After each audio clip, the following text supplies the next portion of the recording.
అందరికీ నమస్కారం. ముఖ్యంగా మన మీడియా మిత్ర సహోదరులకు అందరూ కూడా నేను ఈరోజు క్షమాపణ కోరుకుంటాను. ఎందుకంటే తెల్లారి నుంచి సాయంకాలం వరకు ఇదే పని. ఇప్పుడు భోజనం చేసుకొని మీరు అందరూ కూడా రెస్ట్ తీసుకునేది ఒక అరగంట సేపు. ఈ సమయంలో మేము ప్రెస్ మీట్ పెట్టి మిమ్మల్ని ఇబ్బంది పెట్టింటే మీరు మన్నించాలా. ఎందుకంటే మీ ద్వారానే మంచి అయినా చెడు అయినా ప్రజలకు తెలియజేసేది మీ పత్రికా విలేకరు కాబట్టి మీ అందరికీ ప్రత్యేక ధన్యవాదాలు ఈరోజు మాత్రం. ఎందుకంటే ఈ ఎండలో మండటి ఎండలో కూడా కొంతమంది భోజనం చేశారో నాకు తెలియదు.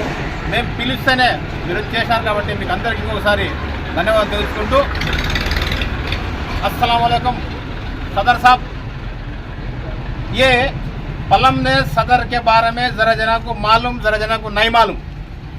क्या कहते सदर साहब, तुम्हें 3 साल हो को तुम्हारा टाइम हो को सदर के सका 4 महीने हुआ. एक बार तुम्हारा रजिस्टर में देख लो. 4 महीना से सदर कोई भी किसी भी मालूम नहीं. आज तक 3 साल तक सदर जाफर, अब 4 महीना से सदर किसी भी नहीं मालूम. कहीं को कहते 3 साल एजेंडा होगा है. अब भी मैं सदर बोलता हूँ, पलमनगर मुसलमान भाइयों सब भी वाईएसआर कांग्रेस पार्टी को फैन के निशाने को वोट डालते, तेलुगुदेशम को वोट डालते नहीं करता. वोट क्या तुम्हारा बाप का माल है क्या?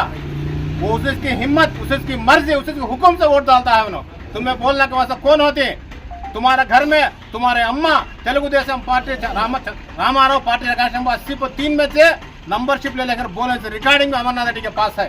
अन्ना నేను ఆ రోజు వైఎస్ఆర్ కాంగ్రెస్లో ఉంటే కూడా మా అమ్మ తెలుగుదేశం పార్టీ సభ్యత్వం 83లో తీసుకునింది. మా ఫ్యామిలీ మొత్తం తెలుగుదేశం పార్టీ చెప్పిన నాయకుడు కూడా మీరే జాఫర్ గారు అని చెప్పి కూడా ప్రధానంగా తెలియజేస్తున్నాను.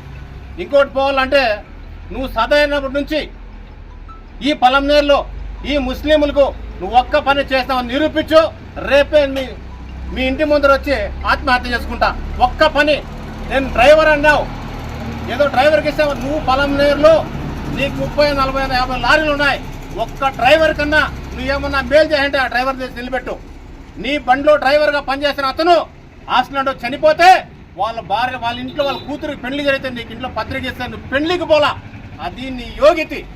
నువ్వు ఈరోజు మాట్లాడుతున్నావు రాజకీయ ముసుగులో నువ్వు మర్కజ్ సదర్ అయినావు. నువ్వు పలంనేరు ముస్లింల గురించి ఇంకోసారి మాట్లాడితే ప్రజలు వేరే విధంగా హర్షిస్తారు. ఎందుకంటే ఇక్కడ అందరూ ఐక్యమత్యంతో హిందూ ముస్లిం సోదరులు అందరూ ఉన్నారు. అన్ని పార్టీల్లో అన్ని కులాలు ఉన్నారు. నువ్వు ఈరోజు ఏదో నేనే పెద్ద, నేనే జరుగుతుంది, నా పార్టీకే ఓట్లు వేస్తారు, మీ పార్టీకి ఓట్లు అంటే నువ్వెవరో చెప్పేదానికి? నీ ఇంట్లో నువ్వు చెప్తే మీ భార్య ఓటేసిన అడుగు, నీ కొడుకు ఓటేసాం అడుగు, మీ అమ్మ ఓటేసాం అడుగు. అది చేయమంటే మా ముస్లింలకంతా నేను చెప్పినాను, వాళ్ళంతా ఫ్యాన్ గుర్తు ఓటేస్తాను. నువ్వెవరు చెప్పేదానికి? నోరు జాగ్రత్తగా పెట్టుకో. నువ్వు మర్కజ్ సదర్ అయితే పార్టీకి రాజీనామా చేయి. మీకు అందరూ మేము నమస్కారం పెడతాం.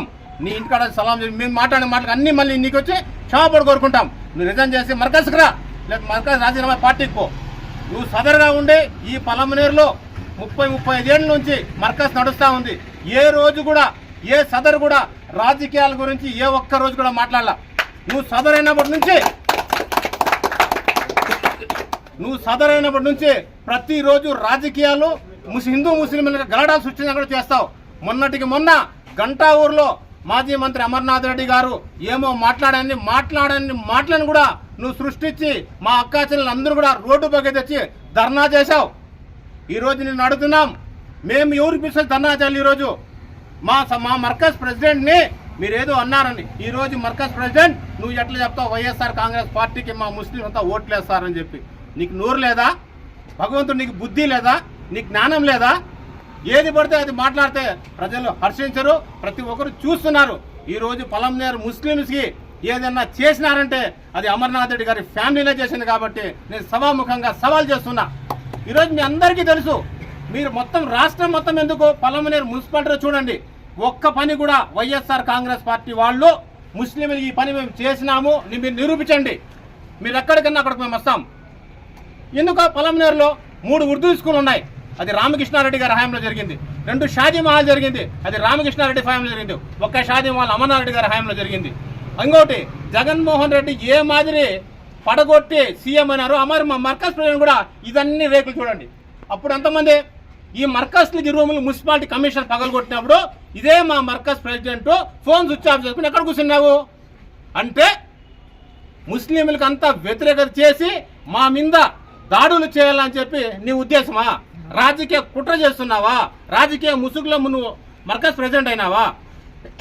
ఇవన్నీ తప్పుడు మాటలు మాట్లాడి ఇంకోటి మాట్లాడా ఇంకోటి బాగా గుర్తుండి సచివాలయం ఉద్యోగుల గురించి మాట్లాడినాడు మా కన్వీనర్ గారు.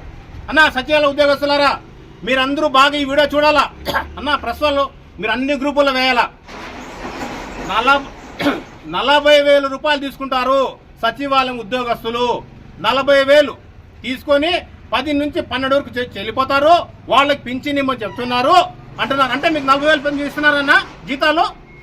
40,000 రూపాయలు సచివాలయ ఉద్యోగం ఏమైనా ఉద్యోగం రాకపోతే జీతము. అది మా వైఎస్ఆర్ పార్టీ కన్వీనర్ మా మర్కజ్ ప్రెసిడెంట్ 2 ఒకతనే జాఫర్ వాళ్ళ ఇంటికాడికి పోతే మీకు 40,000 రూపాయలు జీతం ఆయన ఇస్తాడు. అది కూడా మీరు 10 నుంచి 12 వరకు అంట పనిచేసే ఉద్యోగాలు.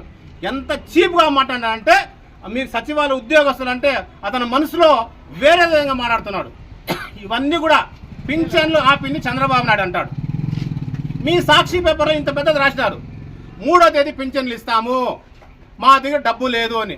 మళ్ళీ చంద్రబాబు నాయుడు పింఛన్లు ఆపేసినారు అంటాడు. చంద్రబాబు నాయుడు ముఖ్యమంత్రిరా? చంద్రబాబు నాయుడు ఎలక్షన్ ఆఫీసరా? ఎలక్షన్ ఆఫీసర్ చెప్పినాడు వాలంటీర్లు వద్దు అని. సచివాలయం ఉద్యోగస్తులు ఉన్నారు కదా, ఎంతమంది లక్షల్లో ఉన్నారు, వాళ్ళకి ఇవ్వమని చెప్పండి.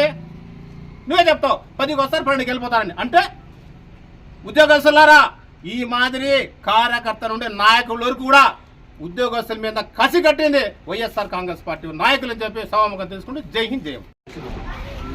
अस्सलाम वालेकुम। कलमनर मुसलमान भाई और बहनों को मेरे तरफ से आदाब सलाम, रमज़ान मुबारक। कल हमें एक वीडियो देखे, मुझे 60-50 साल उम्र, लेकिन पैदा हो से भी यहाँ बाजू की मरकज़ के बाजू पीछे हमने 9 साल से भी मरकज़ के बारे में मालूम। मेरी उम्र 9 साल, लेकिन ऐसा एक सदर के बोल को एक खंडवा एक बोल को सदर के नाम से मुसलमान के शहर के मुसलमानों को बदलाव करने का हमें पसंद नहीं है। भाई साहब जाफर साहब, इसके आगे भी तुमने एक रिमाइंडर दिया हूँ, अभी देता हूँ, मेहरबानी फरमा के तुम्हें मरकज़ से बाहर निकल जाओ। मरकज़ से बाहर निकल को पार्टी में रह जाओ, नहीं पार्टी से बाहर निकल को मरकज़ का दो भी एक तुम आगे मतलब मरकज़ को आगे बोलो, एक मीटिंग रखो, माफ़ी चाहना है, नहीं तुम पार्टी की तरफ चले गए बोलो तुम्हें माफ़ी चाहना भी रखो, हमारा सीट हम किसी जाना के हम दे लेते। मेहरबानी फरमा को आइंदा डिपॉजिट आता नहीं, जीतते नहीं, मुसलमान वोट डालना नहीं। मुसलमान को वोट को तुम्हारा क्या हक है? तुम्हारा वोट तुम्हें डाले बस, उनका वोट किसे डालना कि उनके ख्वाहिश से डाले थे बन के। तुम्हें सबको बदनाम करना ये अच्छा नहीं है। आज कांग्रेस रहेगा, तुम्हारा TDP रहता, फिर नेक्स्ट दूसरा आएगा। हर एक पार्टी को मुसलमान को हमने काम आने का है, काम करने का है। मेहरबानी फरमा के बात करने के रीज़न से बात करो, अच्छा रहता।